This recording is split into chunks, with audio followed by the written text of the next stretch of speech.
여러분 안녕하십니까? 바이블맨에게 묻는다의 바이블맨 강병국 목사입니다. 이번엔 이런 질문이 들어왔네요. 우리는 태어날 때부터 이미 정죄받은 죄인인 것인가요? 아주 단순한 것 같지만 굉장히 심각하고 중요한 질문입니다. 여러분, 이 문제는 간단한 문제가 아닙니다. 이것은 사실 기독교의 복음의 그 동서를 가르는 이 복음의 이해의 큰 그 중심을 가르는 아주 깊은 문제입니다. 그러나 이 문제를 제가 너무 심도 깊게 또 너무 자세하게 다룰 시간은 없는 것 같고요. 아주 간단한 면에서 여러분들이 좀 이해하실 수 있게 설명을 하는 것이 좋다고 생각이 됩니다.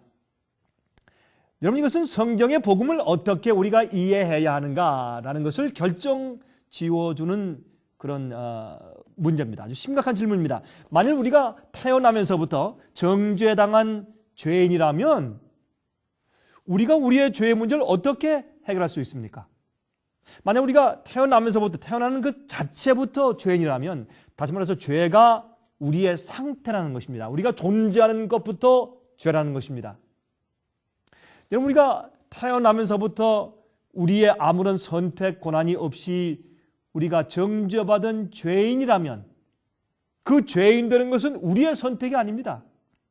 그저 태어나는 것이죠. 아담의 후손으로 태어나는 그 자체가 잘못되었다는 것입니다.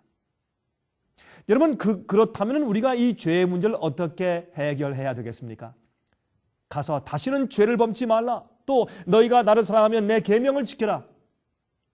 이렇게 또 주님의 명령을 지키라고 하시고 계명을 지키라고 말씀하시고, 또한 주님의 뜻대로 순종하라고 말씀하시고, 죄를 범하지 말라고 말씀하시고, 죄를 승리하라고 말씀하시고, 이기는 자는 복이 있나니 이기는 자는 복이 있나니 해서 계속 이기는 자가 구원 얻는다고 말씀하셨는데, 또 마귀를 저지하고 물리치라, 시험을 이기라, 이렇게 말씀했는데, 그러면 만약에 태어나면서부터 정죄받은 죄인이라면 이런 문제를 우리가 어떻게 해결할 수 있느냐 말입니다.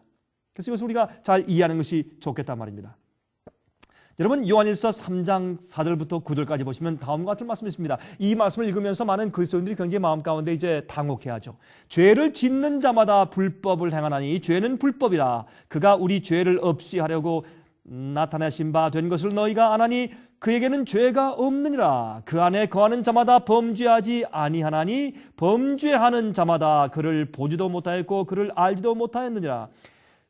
자녀들아, 아무도 너희를 미혹하지 못하게 하라. 의를 행하는 자는 그의 의로심과 같이 의롭고 죄를 짓는 자는 마귀에게 속하나니 마귀는 처음부터 범죄합니다. 하나님의 아들이 나타나신 것은 마귀의 일을 멸하려 하심이니라. 하나님께로서 난 자마다 죄를 짓지 아니하나니 이는 하나님의 씨가 그의 속에 거하시며 저도 범죄치 못하는 것은 하나님께로서 났음이라 그랬습니다. 여기 있는 말씀은 성경이 뭐라고 선포합니까? 우리가 죄를 짓지 않을 수 있다. 죄를 승리하고 죄를 범치 말라. 하나님 안에 있는 자는, 하나님에게서 태어난 자는 죄를 짓지 않는다. 그런 말씀을 다 하세요. 그러면 우리가 어릴 때부터 태어난 그 자체, 존재 자체가 정죄받은 이미 죄인이라면 어떻게 이런 말이 가능하겠습니까? 우리가 좀 생각 좀 해봐야 할 것입니다. 여러분, 로마서 5장 17절부터 19절 보시면 다음과 같은 말씀이 있습니다.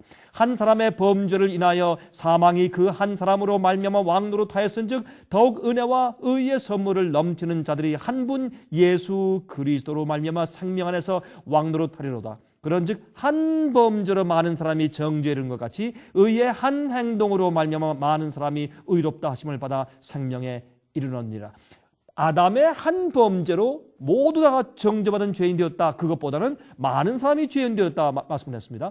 예수님께서 한 의로운 행동, 십자가에 돌아가심으로 모두 다가 믿든지 안 믿든지 자동적으로 다 의인된 것이 아니라 믿어야 믿는 자가, 많은 자가 의인됐다, 이렇게 말씀했습니다.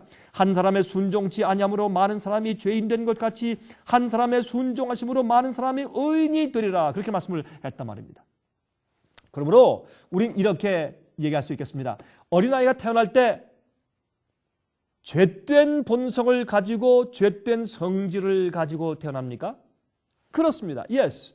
그러므로 어린아이는 sinful, 죄됩니다.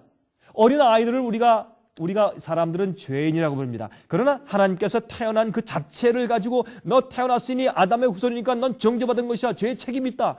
그렇게 말하지는 않는단 말입니다. 그것은 오해된 것입니다. 그래서 사실은 예수님을 믿는다고 자동적으로 의인되는 거 아니지 않습니까? 예수를 믿고 회개해야 되는 것처럼 우리도 개인이 자기가 깨닫고 죄를 선택하여 범죄할 때 그때 정죄받는 죄인이 되는 것입니다. 무조건 태어난다고 해서 정죄받은 죄인 되는 것은 사실 아니라고 우리가 이해해야 할 것입니다. 그것이 성경적입니다.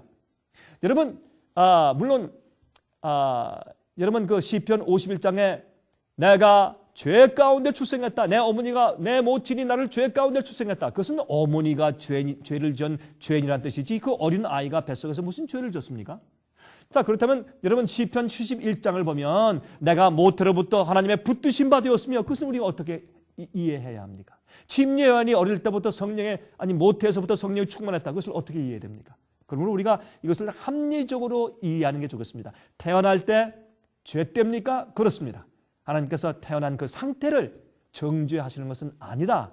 그렇게 이해하는 게 좋겠습니다. 여러분 여기에 대한 문제를 저희 살아남는 이들 월간지 123호를 좀 참고하시면 좋겠습니다. 우리 sostv.net에 들어오셔서 살아남는 이들 123호를 참조해서 연구하시면 많은 도움이 될 것입니다. 감사합니다. 자, 다음 시간 뵙겠습니다.